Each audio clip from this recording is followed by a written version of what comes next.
চীনে মুসলিম সম্প্রদায়ের সংখ্যা কম হলেও প্রদেশভিত্তিক ইফতার আয়োজনে থাকে নানা বৈচিত্র্য, বাহার আর ধরন। ভিন্ন ভিন্ন দেশ থেকে আসা মুসল্লিরা আল্লাহর সন্তুষ্টি লাভের আশায় ইফতার করেন একসাথে। যাতে যোগ দেন বাংলাদেশ থেকে যাওয়া শিক্ষার্থীরাও। পরিবার থেকে দূরে থাকলেও নিজেরাই একটা পরিবার হয়ে সেহরি ও ইফতার করার মাধ্যমে সিয়াম পালন করছেন তারা। চীন থেকে ফিরে আরও জানাচ্ছেন আহমেদ রেজা।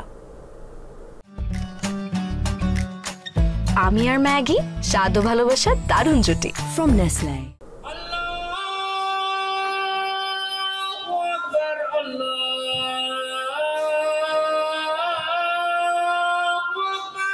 মাগরিবের আজানের সুরেলা ধ্বনি, মুয়াজ্জিনের কণ্ঠে রোজাদারদের ইফতারের আমন্ত্রণ। চীনের সিচুয়ান প্রদেশের রাজধানী চেংদুর টিয়ানফু স্কোয়ারের সানজাং মসজিদের এই আজান মুসলিম সম্প্রদায়ের ঐক্যবদ্ধের আহ্বান।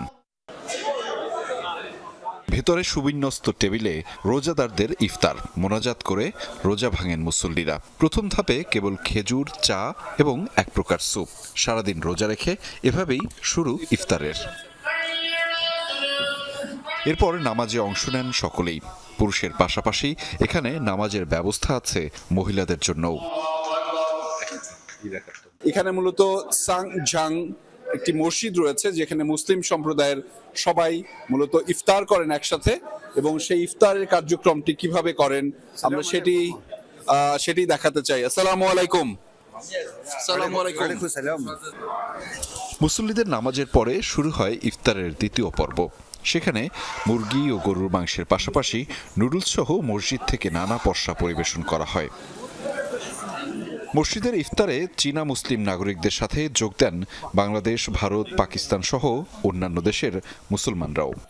When I came here, I saw all the people are praying, doing iftars. I'm so happy to be here because the way they arrange how to eat here. The Chinese people, they are helpful and they are very good people. But when we meet Muslim people, we always feel good. চেংদুতে উচ্চশিক্ষা গ্রহণে অবস্থিত বাংলাদেশি শিক্ষার্থীদের জন্য এমন ইফতারের অভিজ্ঞতা বিরল। তবে এই প্রদেশের চীনা নাগরিকদের সহযোগিতা ও মুসলিম সম্প্রদায়ের এমন একত্রিত হওয়া অবশ্যই বিশেষ বলছেন শিক্ষার্থীরা। পরিবার ছেড়ে আসলে প্রথম রোজা করা এটা আসলে অনেক কষ্টদায়ক। চাইনিজ মানুষগুলো আসলে অনেক বন্ধু স্বরূপ এবং তারা খুবই ভালো। সেহরি শেষ করে আমাদের ক্লাস শুরু হয়, দেন আবার ক্লাস শেষ করে আসা ইফতার করতে হয়।